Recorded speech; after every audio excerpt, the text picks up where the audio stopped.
इसलिए करवा चौथ के उद्यापन में लिखा है,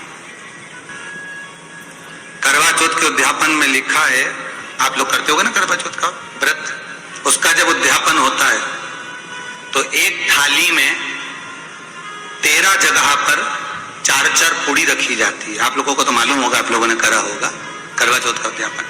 एक थाली में 13 जगह पर पूड़ी और सीरा, सीरा मतलब हलवा रखा जाता है, और रखने के बाद में उसके ऊपर एक पत्तल रखकर उस पर सुहाग का वस्त्र, साड़ी, 5 वस्त्र, सुहाग सामग्री सब उस पर रखी जाती है। और रखने के बाद में हाथ में कंकु, चावल, हल्दी लेकर, संकल्प लेकर उस थाली पर से घुमाया जाता है। कामना करी जाती है, हे चौथ माता, हे करवा चौथ, हे चतुर्थी मां, मेरे जीवन में मैंने आपका व्रत करा है, मेरे इस व्रत को स्वीकार करना, मेरा सौभाग्य का, मेरा मांग का सिंदूर, मेरी भाल की बिंदी, मेरे हाथ का चूड़ा, मेरी पांव की बिछोड़ी, इसको अमर करना मां। और जो ये वस्त्र मैं दे रही हूं, इस वस्त्र को मैं जो प्रदान कर रही हूं चौथ माता, इसको स्वीकार कर कर मेरी भी चुनड़ी को लाल बनाए रखना। तब उस साड़ी को, उस वस्तु को, उस सामग्री को उठाकर घर की वृद्ध सास को, जो घर में सासू होती है, उसको दिया जाता। सास नहीं हो तो किसी सौभाग्यवती नारी को दिया जाता।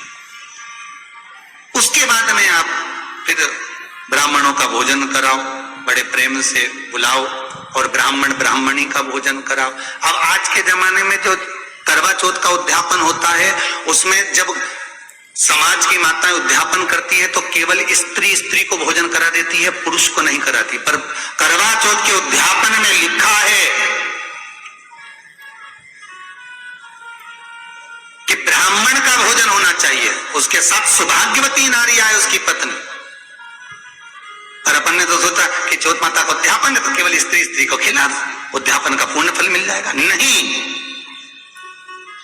उसका सुख नहीं, उसका आनंद नहीं, और देने का भी फल है महाराज। करवा चौथ का उद्यापन करो तो भोजन करने उसको बुलाओ जो अपने घर का हो। जो करवा चौथ का उद्यापन होता है, उसमें जब समाज की माताएं उद्यापन करती है तो केवल स्त्री स्त्री को भोजन करा देती है, पुरुष को नहीं कराती। पर करवा चौथ के उद्यापन में लिखा है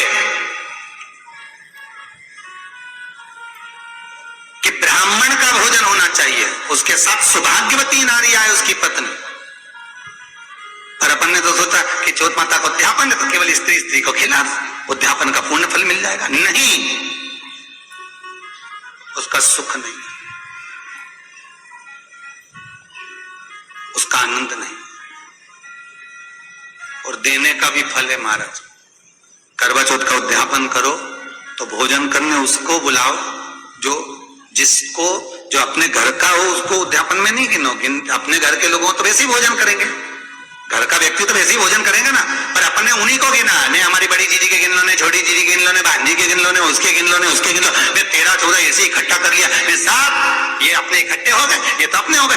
ये तो तुम उद्यापन करोगे तो घर में इनको तो जिमाना ही पड़ेगा, क्योंकि तुम्हारे रिश्तेदार है।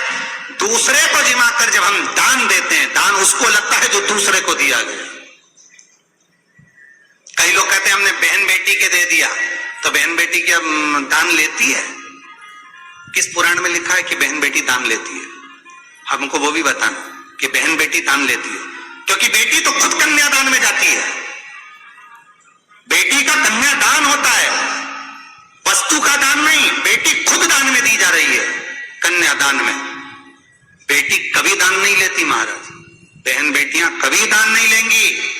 और बहन बेटियों को कह भी देना चाहिए, अगर भाभी उन बोले कि हमने जीजी को दान है, दान मान नहीं ले रहा है, देना हो तो ठाट से हमारा हक दे रही हो। हम साल भर में आते हैं तो राखी पे साड़ी दे रही हो, ये हमारा हक है कि हमारे मकान में दे रही हो, हक दे रही हो, दान नहीं। दान देना है तो पंडित बेटी के दो, दान देना है तो ब्राह्मण को दो, गौ माता को दो।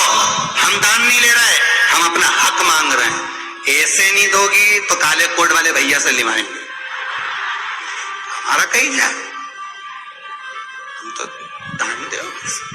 अब तुम क्यों नहीं, तो तुम, हम तो दान दे रहे हैं, बहन बेटी के दान दे रहे हैं, तो बहन बेटी को दान ले क्या? बहन बेटी के कहीं पड़े हैं तुमसे दान मांगे? इतना बहुत तो वो खुद दान करिया है, कई दान ले रहे, वो तो हक ले रही है, दान नहीं, दान नहीं मांग।